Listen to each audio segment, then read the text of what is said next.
عمر ابن خطاب رضی الله تعالی عنہ کار او معمول هم داو چې هغه به د نن دور د حکمرانانو په شان په خپلو بنګلو کې نه وده کېدو، د شپې به هم ګش کاوه، د ورځې به هم ګش کاوه.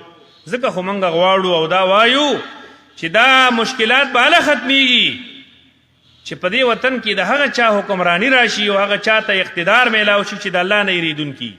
بیا به کرپشن هم نه وي، بیا به بد امني هم نه وي، بیا به د 15 کالو د یو ماشومې څه بدکاري نه کېږي چې هغه مړه کېږي بیا او د هغه څه بدکاري موشي، او بیا به د یو 8 کالو د ماشومې بېعزتي نه کېږي چې دومره لوی ظلم کېږي. تاسو په دې سوشل میډیا باندې ګورئ چې د 8 کالو د ماشومې سره بدکاری موشي او د هغې عزت هم خراب شي او بیا هغه وسوځولی شي. دا څومره لوی ظلم دی.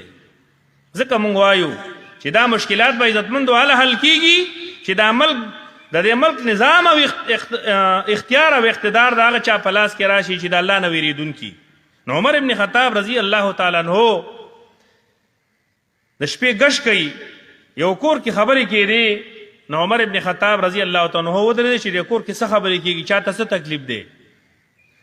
نو یو مور خپلې لور ته وایي چې بچی سهار له کله دا پی چاله ورکې نو په دې کې اوبه واچوه، ځکه چې زموږ په دې لږو پیو باندې ګزاره نه کېږي چې د دې وزن لږ سیوا شي.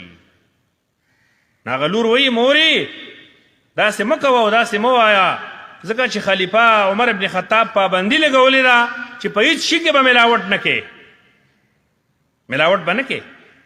چاته چې الله معرفت حاصل شو هغه به 2 او 10 نمبر شی نه خرڅوي، هغه به په پیو کې ملاوټ نه کوي، هغه به بجلی نه پټوي چې د شپې کونډې اچولي او په دغې اوبو باندې د شپې پاسي او الله رب العالمین ته تهجد هم کوي او بیا یې سا قرآن هم راغستی او په دغې اوبو باندې اودس کړی دی او دی بیا سار بشتره رالی او په تبلیغ کې ځي. دا عبادت به د دې بنده د الله په نس قابل قبولي. نو هغه جینۍ جواب ورکوي چې امیر المؤمنین خو پابندي لګولې ده چې داسې دې نه کېږي. نو مور ورته وایي چې قمقلې او نادانې دا خو شپه ده، امیر المؤمنین خو به چېرته په مدینه کې ناسي، نو ته ولې دومره یېرېږي؟ هغې یو عجیبه غوندې جواب ورکو، وایي مورو که خلیفه عمر ابن خطاب نشته دی نو د عمر ابن خطاب رب خو اوس هم حاضر دی او بیا به هم حاضري. زه خو د هغه د نظر نه غایبه نه یم. عمر ابن خطاب دا خبرې واورېدې او باقاعده د دې جینۍ نکاح د خپل زوی سره کړی دی چې دا ډېره نیک او صالحه ښځه ده.